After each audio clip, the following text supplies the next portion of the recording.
AP ఎన్నికల్లో ఇప్పుడు పిఠాపురం శాసనసభ స్థానం హాట్ సీట్.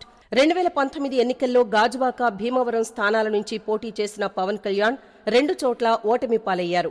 ఈ ఎన్నికల్లో టీడీపీ, జనసేన, బీజేపీ పొత్తులో భాగంగా పవన్ పిఠాపురం నుండి పోటీ చేస్తున్నారు. ఈ ఎన్నికల్లో గెలుపు పవన్ రాజకీయ భవిష్యత్తుకు జీవన్మరణ సమస్య. అందుకే ఏపీలో అందరి దృష్టి పిఠాపురంపైనే ఉంది. పిఠాపురంలో 2.29 లక్షల మంది ఓటర్లు ఉన్నారు. వీరిలో 1,15,717 మంది పురుషులు, 1,13,869 మంది మహిళలు ఉన్నారు. ఇక్కడ కాపు ఓటర్లు సుమారు 75,000 మంది, ఎస్సీలు 28,000 మంది ఉన్నారు. ఎస్సీలో మాలలు 20,000, మాదిగలు 8,000 వరకు ఉన్నారు. 23,000 మంది శెట్టి బలిజ, మత్స్యకారులు 17,000, పద్మశాలీలు 16,000, రెడ్లు 10,000 మంది, కొప్పుల వెలమ 9,000, తూర్పు కాపు 7,000, క్షత్రియులు 6,000 మంది ఉన్నారు.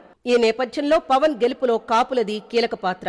అయితే అధికార వైసీపీ తరపున కాపు సామాజిక వర్గానికే చెందిన కాకినాడ ఎంపీ వంగా గీతను బరిలోకి దించారు.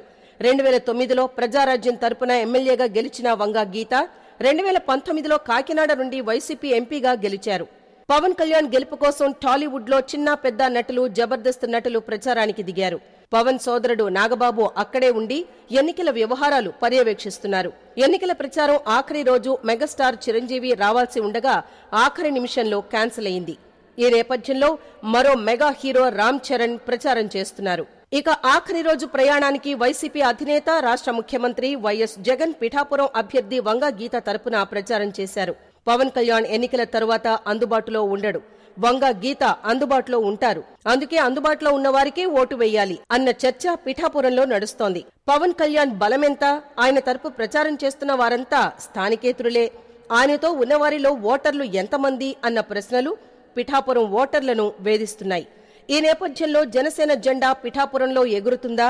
పవన్ ప్రయత్నాలు ఫలిస్తాయా అన్న చర్చ అక్కడ జరుగుతూ ఉండడం గమనార్హం.